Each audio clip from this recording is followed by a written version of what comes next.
नमस्कार, बड़ी खबरों में आपका स्वागत है। मैं हूं आपके साथ सुमलीरम। इस खबर में बात होगी खड़गे और उपराष्ट्रपति के बीच सदन में नोकझोंक की, बात होगी राम मंदिर और बाबरी मस्जिद को लेकर सदन में बोले ओवैसी की, दिखाएंगे महाराष्ट्र में भाजपा का गुंडाराज, बताएंगे बिहार में नीतीश कुमार के भोज से गायब जेडीयू विधायकों की खबर और अंत में बात होगी बुलडोजर की कार्रवाई पर भड़के हाईकोर्ट की। तो आइए खबर की शुरुआत करते हैं।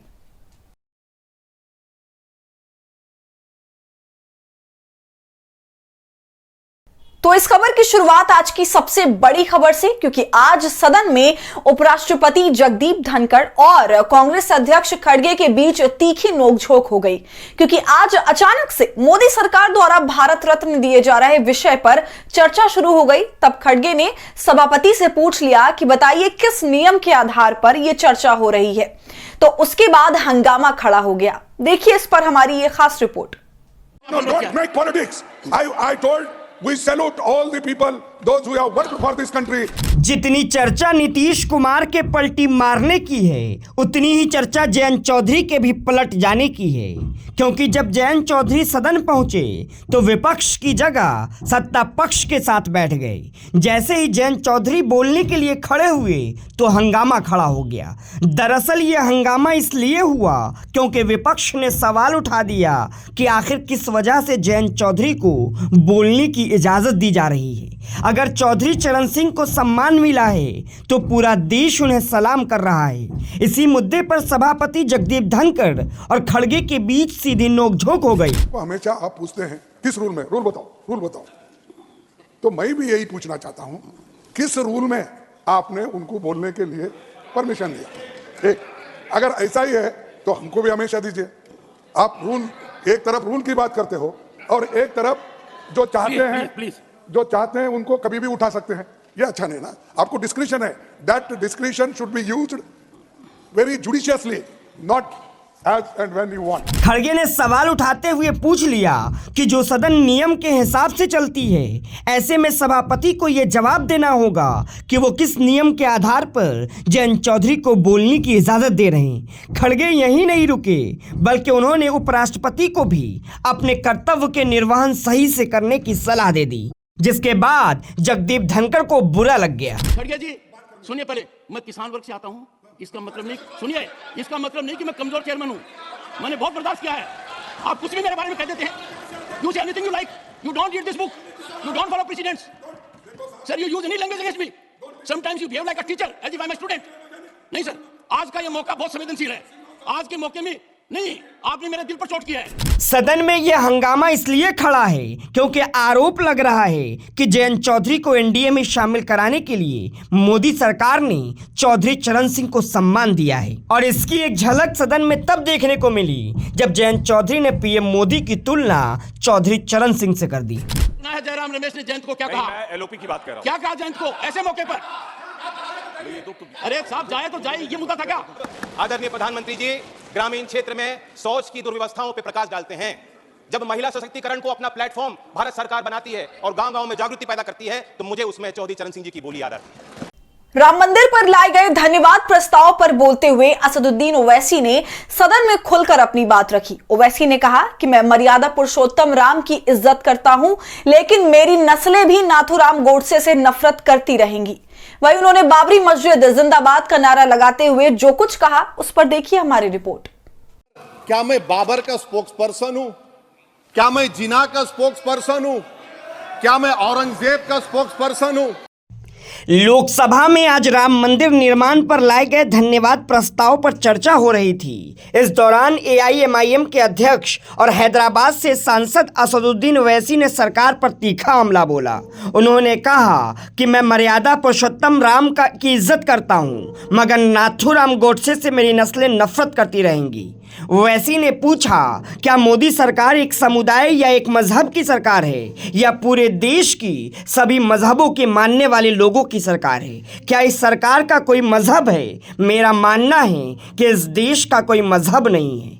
क्या 22 जनवरी का पैगाम देकर ये सरकार ये बताना चाहती है कि एक मजहब को दूसरे मजहब को मानने वालों पर जीत मिली है? क्या संविधान इसकी इजाज़त देता है? ओवैसी ने कहा हमारे साथ 49 में धोखा हुआ, 86 में धोखा हुआ, 92 में धोखा हुआ और 2019 में भी इस लोकसभा में हमारे साथ धोखा हुआ। मुस्लिमों को हमेशा भारत के नागरिक होने के लिए बड़ी कीमत चुकानी पड़ी है। बार बार हमसे वफादारी का सबूत मांगा जाता है। क्या मैं बाबर का, औरंगजेब का या जिन्ना का प्रवक्ता हूँ? मैं मर्यादा पुरुषोत्तम राम की इज्जत करता हूँ, लेकिन मेरी नस्लें भी नाथूराम गोडसे से नफरत करती रहेंगी। मैं तो मर्यादा पुरुषोत्तम राम की इज्जत करता हूं, मगर मैं नाथूराम गोडसे से नफरत करता हूं। मेरी नस्लें नफरत करती रहेंगी, क्योंकि नाथूराम गोडसे ने उस शख्स को गोली मारी जिसके जबान से आखिरी लफ्ज निकले हे राम। जब ओवैसी बोल रहे थे तभी लोकसभा में निशिकांत दुबे ने पूछ लिया कि क्या वो बाबर को आक्रमणकारी मानते हैं या नहीं। इसके जवाब में ओवैसी ने ऐसा पलटवार किया कि सभी देखते रह गए। सर, केवल एक प्रश्न का जवाब ओवैसी साहब दे दें कि बाबर को वो आक्रमणकारी मानते हैं या नहीं मानते? पुष्पमित्रा संघा को आप क्या मानते हैं? बताओ, पुष्पमित्रा संघा को आप क्या मानते हैं? जम्मू के वो कश्मीर के वो राजा को क्या मानते हैं जिसके पास एक फौज थी मंदिरों को तोड़ने के लिए? आप क्या मानते हैं? यही तो मैं कह रहा हूं कि निशिकांत दुबे 47 में आजादी मिली असदुद्दीन ओवैसी से बाबर की बात पूछ रहे हैं। तुम गांधी की बात पूछते, तुम बोस की बात पूछते, तुम जलियांवाला बाग की बात पूछते, तुम काला पानी में जो मुसलमान शहीद हो गए उनकी बात पूछते, मगर बाबर की बात पूछी जाती है। सदन में भाषण के अंत में ओवैसी ने बाबरी मस्जिद को लेकर कहा कि हमारे इस्लामिक नजरिए के हिसाब से वो जगह मस्जिद है, मस्जिद थी, मस्जिद रहेगी और अंत में ओवैसी ने बाबरी मस्जिद जिंदाबाद के नारे लगाए। फिक्र में मेरा ईमान मुझे कहता है कि जिस जगह पर मस्जिद थी, है और रहेगी, बाबरी मस्जिद है और रहेगी, बाबरी मस्जिद जिंदाबाद जिंदाबाद। महाराष्ट्र में जिस तरह से कानून की धज्जियां उड़ाई जा रही हैं, पुलिस स्टेशन में गोलीबारी हो रही है, फेसबुक लाइव में गोलियां चल रही हैं और अब एक पत्रकार पर जानलेवा हमला हुआ है और यह हमला भाजपा के कार्यकर्ताओं ने किया है। देखिए इस पर हमारी रिपोर्ट। महाराष्ट्र में भाजपा के विधायक ने थाने में शिंदे के नेता को गोली मार दी। उद्धव ठाकरे के नेता को फेसबुक लाइव में गोलियों से छलनी कर दिया गया और आज एक पत्रकार पर भाजपा के कार्यकर्ताओं ने जानलेवा हमला किया है। लेकिन किसी भी मीडिया की इतनी हैसियत नहीं है कि वो महाराष्ट्र को जंगल राज बोल दे। जो जंगल राज बिहार में आरजेडी के सत्ता में आते ही मीडिया को दिखने लगता है, वही जंगल राज महाराष्ट्र में लगातार हो रही हत्याओं के बाद भी इस देश की मीडिया को नजर क्यों नहीं आ रहा है। दरअसल महाराष्ट्र के सुप्रसिद्ध और स्वतंत्र पत्रकार मोदी सरकार की आलोचना करने वालों में से एक निखिल वागले की गाड़ी पर भाजपा कार्यकर्ताओं ने न सिर्फ जबरदस्त हमला किया बल्कि स्याही भी फेंकी, क्योंकि निखिल वागले ने बीजेपी के वरिष्ठ नेता लाल कृष्ण आडवाणी को भारत रत्न दिए जाने का विरोध किया था। इस पर भाजपा के कार्यकर्ताओं ने उन पर हमला किया जब वो सिंगर रोड इलाके में कार्यक्रम में जा रहे थे। वागले के साथ गाड़ी में और भी 2 लोग मौजूद थे। तभी भाजपा कार्यकर्ताओं ने कार को घेर लिया और उसमें तोड़फोड़ की। हालांकि गुस्साए कार्यकर्ताओं की भीड़ के बीच ही पुलिस ने वागले को कार्यक्रम स्थल तक पहुंचाया। बीजेपी के जिला अध्यक्ष ने बाकायदा अपने एक्स अकाउंट पर इस हमले की जिम्मेदारी ली। इन सब मामले पर प्रेस कॉन्फ्रेंस में बोलते हुए उद्धव ठाकरे ने राज्य में राष्ट्रपति शासन लगाने और नए सिरे से चुनाव कराने की मांग की है। उद्धव ठाकरे ने कहा कि जब मैं मुख्यमंत्री था तब पुलिस पर आरोप लगे तो मैं मजबूती से महाराष्ट्र पुलिस के साथ खड़ा था। जितने लोग हमारे साथ हैं उन पर दबाव बनाया जा रहा है, उन्हें धमकाया जा रहा है, इसलिए यह हत्याएं हो रही है। बीजेपी में आओ, सब भूल जाओ, गुंडों के लिए यही मोदी की गारंटी है। अभी महाराष्ट्र में क्या चल रहा है? क्या हमें अपना भविष्य इन गैंगस्टरों के हाथ में सौंप देना चाहिए? कोरोना के समय में मास्क पहनना ही इलाज था, वैसे ही इस सरकार से छुटकारा पाने के लिए वोट देना ही आखिरी इलाज है। आणि मला ती एक जाहिरात आठवली, ती मेलेडीची होती ना, मेलेडी खाओ खुद जान जाओ, तसं आता आहे भाजप में आओ सब भूल जाओ। ही मोदी गॅरंटी आहे, ही गुंडांसाठी मोदी गॅरंटी आहे, दहशतवादी जे इकडे तिकडे फिरतायत त्यांच्यासाठी मोदी गॅरंटी आहे। बिहार में 12 फरवरी से पहले नीतीश कुमार और बीजेपी की सांसें अटकी हुई हैं, क्योंकि फ्लोर टेस्ट से पहले इन पार्टियों में भगदड़ मचने की आशंका है। आज जब जेडीयू कोटे के मंत्री श्रवण कुमार ने एक भोज का आयोजन किया तो जेडीयू के कई विधायक गायब रहे। वहीं दूसरी तरफ भाजपा के दर्जनों विधायक के गायब होने की भी खबर है। देखिए इस पर हमारी रिपोर्ट। बिहार में फ्लोर टेस्ट से पहले एनडीए में बड़ी टूट पड़ चुकी है, क्योंकि पार्टियों की बैठक में जेडीयू और भाजपा के कई विधायक गायब हैं। बिहार में बीते दिनों हुई सियासी खेल में नीतीश कुमार ने एक बार फिर शतरंज की चाल चली और तमाम प्यादों को गिराते हुए 9वीं बार बादशाह बने। लेकिन वही अब आगामी 12 फरवरी को नीतीश कुमार और एनडीए की अग्नि परीक्षा यानी फ्लोर टेस्ट होना है, जिसको लेकर भाजपा और जेडीयू ने अपने अपने विधायकों से संपर्क साधना शुरू कर दिया है।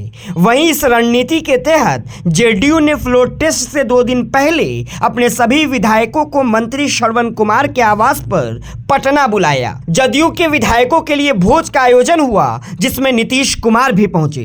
लेकिन नीतीश कुमार को झटका तब लगा जब उन्हें खबर मिली कि इस भोज में जेडीयू के 5 विधायक नहीं पहुंचे। इस मामले में जदयू नेताओं का कहना है कि अधिकतर विधायक पहुंच गए हैं, जो नहीं पहुंचे हैं वो पटना पहुंच रहे हैं। वहीं दूसरी ओर बीजेपी ने भी अपने विधायकों की तालाबंदी तेज कर दी है। बीजेपी के विधायक अब भगवान बुद्ध की शरण में पहुंच चुके हैं। गया में पार्टी की प्रशिक्षण शिविर है, लेकिन इसमें भी खबर है कि भाजपा के 78 में से 23 विधायक नहीं पहुंचे हैं। ऐसे में इस बात का डर साफ दिख रहा है कि फ्लोर टेस्ट में बीजेपी और जेडीयू के बीच कोई बड़ा खेल होने वाला है।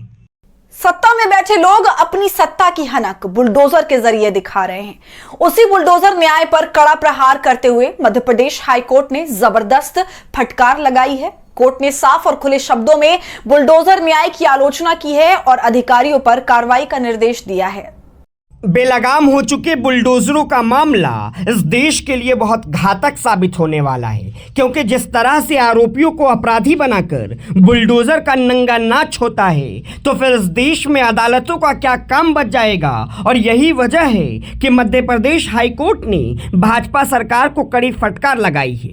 दरअसल उज्जैन नगर निगम द्वारा अवैध रूप से मकानों को ध्वस्त किए जाने पर एमपी हाईकोर्ट ने जमकर लताड़ते हुए कहा है कि बिना उचित प्रक्रिया के घरों को तोड़ना और अखबारों में छपवाना अब फैशन बन गया है। जज ने कहा कि जैसा कि इस अदालत ने बार बार देखा है, स्थानीय प्रशासन और स्थानीय निकायों के लिए प्राकृतिक न्याय के सिद्धांत का पालन किए बिना कार्रवाई तैयार करके किसी भी घर को ध्वस्त करना और उसे अखबार में प्रकाशित करना अब फैशन बन गया है। ऐसा प्रतीत होता है कि इस मामले में भी याचिकाकर्ताओं के परिवार के सदस्यों में से एक के खिलाफ आपराधिक मामला दर्ज किया गया था और तोड़फोड़ की गतिविधियों को अंजाम दिया गया। तोड़फोड़ आखिरी उपाय होना चाहिए, तो वहीं मध्य प्रदेश हाईकोर्ट ने याचिकाकर्ता को 1 लाख रुपए का मुआवजा दिया है, जिनके घरों को उचित प्रक्रिया का पालन किए बिना उज्जैन नगर निगम द्वारा अवैध रूप से ध्वस्त कर दिया गया। मुआवजा देते समय न्यायालय ने अधिकारियों के खिलाफ कार्रवाई करने का निर्देश भी दिया है। तो पूरी वीडियो पर क्या सोच रहे हैं आप, हमें कमेंट कर जरूर बताएं। इस वीडियो को लाइक और शेयर करना ना भूलें और हमारे चैनल को सपोर्ट करने के लिए थैंक्स बटन के जरिए हमारा सहयोग करें या फिर ज्वाइन बटन का इस्तेमाल कर हमारी टीम का हिस्सा बनिए। अगर अब तक आपने हमारे चैनल खबर अड्डा को यूट्यूब पर सब्सक्राइब नहीं किया है तो इसे अभी कर लें।